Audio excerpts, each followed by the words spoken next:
ভাই নিয়তি যে কত শক্তিমান তার আরেকটা প্রমাণ পাইলাম।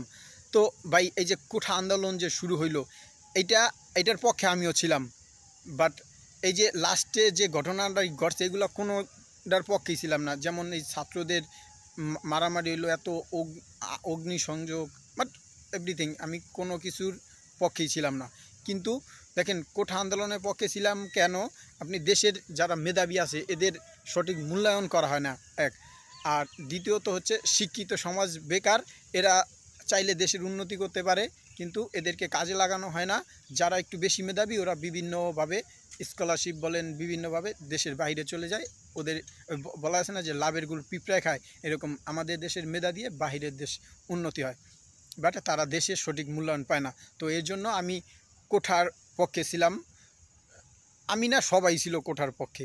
তো লাস্টে যে কাজটা হলো যে কোঠা আন্দোলনে মারামারি শুরু হয়ে গেল, ছাত্র করে আপনার মারলো। যেমন দেখেন আমাদের মতো একটা ছেলে, আমরা সাধারণ পরিবারের ছেলে, আমাদের যদি মেরে ফেলা হয়, দেখেন আমাদের পুরো ফ্যামিলিটাই কিন্তু আমাদের উপরে ভরসা করে বাঁচে। তো আমাদের ফ্যামিলি তখন কি করবে? ধরেন আমাদের এখন যখন একটা গুলি মারা হয় তো কি করে আমাদের ফ্যামিলিরাও সবাই আইসা পড়ে যে বাঁচলে একলগে বাঁচবো আর মরলে সবাই একলগে মরবো। তো এর জন্য আর কি সংখ্যা বেড়ে গেছিলো। তো এই যে গুলি চালানো হয়েছে এটা সব থেকে বড় ভুল। তো এই যে সামান্য একটা জিনিস যে কোথায় নিয়ে গেছে সরকার, এটা হচ্ছে সরকারের ভুল। এই যে দেখেন ছাত্রগো কিন্তু কারোই টার্গেট ছিল না যে সরকার পতনের। এটা কিন্তু কি হয়েছে, এই যে শত্রুকে শত্রু আপনার হাত পাইতে থাকে, আপনি কখন বিপদে পড়বেন, কখনও সুযোগ পাইব তখন আপনাকে আক্রমণ করব। আর আপনি যদি এটা না বুঝেন সেটা হচ্ছে আপনার ব্যর্থতা। তো শত্রু ফাঁদ পাইতা ছিল, কখন ওরা সময় পাইব ওরা এই যে কোঠা আন্দোলনে ওরা একটা, বাট এটা যখন ছাত্র করে গুলি মারছেন তখন ওরা একটা সুযোগ পেয়ে গেছে যে তোমরা ধরেন আন্তর্জাতিক একটা প্রেশার আসছে যে কেন ছাত্রদের উপরে গুলি মারা হবে। তো সেনাবাহিনীও যদি ছাত্রদের উপরে গুলি চালাতো তাহলে তাদের উপরেও প্রেশার হইতো। তো সেনাবাহিনীও পারতেছে না যে ছাত্রদের উপরে গুলি চালাইতে। তো এই আপনার এই ছাত্র করে দিয়া একটা সুযোগ পেয়ে গেছে বিএমপি বলেন জামাত বলেন সবাই, যে আমরা এখন কাজে লাগাই।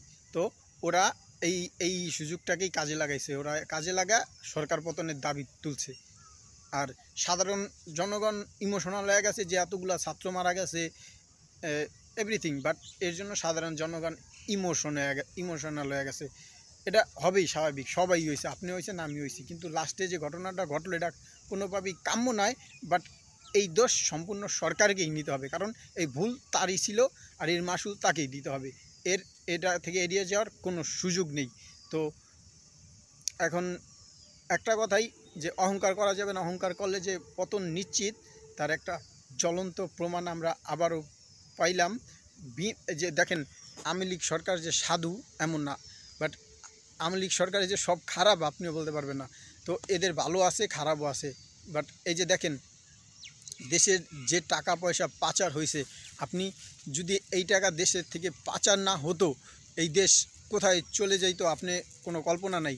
কিন্তু আপনি দেখেন আওয়ামী লীগ সরকার ছাড়া আমি এই যে বর্তমান যে সরকার এসছে ইউনূস স্যার, এই স্যার এর টাকার ক্ষুধা নাই। এ থাকলে দেশের উন্নতি ক্ষতি হোক আর না হোক, মানে উন্নতি হোক আর না হোক ক্ষতি হবে না। কিন্তু এই যে বিএনপি বলেন জামাত বলেন এরা আসলে দেশের কি পরিণতি হইব, কি হাল হইব এ স্বয়ং উপরালাই জানে।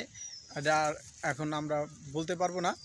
তো জনগণও জানে, ছাত্ররাও জানে যে কি হতে পারে।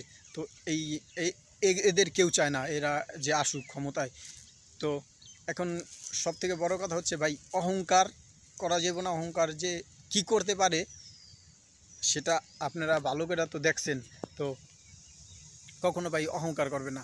আমি একারে এই যে উপরে আকাশ নিচে মাটি এর উপরে দাঁড়ায় বললাম, আমি কোনো দিন কল্পনাও করতে পারি নাই যে এইরকম একটা ঘটনা ঘটবে।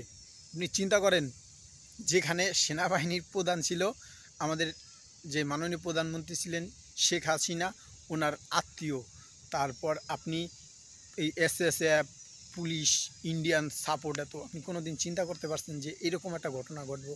এটা একমাত্র ঘটছে আপনার খেয়াল খুশি মতো কাম করা, আওয়ামী লীগের অহংকার আর এই দুর্নীতি। দেখেন এটা এখন মেনে নিতেই হবে আপনারা এখন কথা আছে না, উপর থেকে যে সিলেকশন হয় সব ভালোর জন্যই হয়। এই যে একটা বড় সংগ্রাম হয়েছে, এটা এটা হওয়ারই উচিত ছিল। কারণ কি দেখেন, এটা যদি না হইতো আওয়ামী লীগের যে দুর্নীতিবাজ ছিল এগুলো বাইরে হতো না। সব যে দুর্নীতিবাজ তা বলি না, কিন্তু যারা ভালো আছেন তারা আবার দল গুছান, সবাই শুধু ভালোর গান সবাই গায়। যারা ভালো আছেন সবাই মিলে এখন এক হয়ে দেশে লেগে আবার লড়েন। যদি বিজয় লাভ করতে পারেন তাইলেই মনে করবেন যে আপনারা ফেয়ার। যেটি খারাপ ছিল করে বাদ দিয়া একদম সব মানে সুন্দর দেশ গড়ার লক্ষ্যে ভালো মানুষ নিয়ে সবাই এগিয়ে আসুন, যাতে একটা সুন্দর দেশ গড়তে পারেন। এইসব দান্দাবাজ চোর বাটপার বাদ দিয়া আসেন, আবার ইলেকশন করেন। তো যাই হোক বন্ধুরা, তোমাদের সাথে অনেক কথা বললাম, আর কখনো অহংকার করা যাবে না। আর ভালো লাগলে চ্যানেলটি সাবস্ক্রাইব করে রেখো, এরকম যদি ভালো লাগে।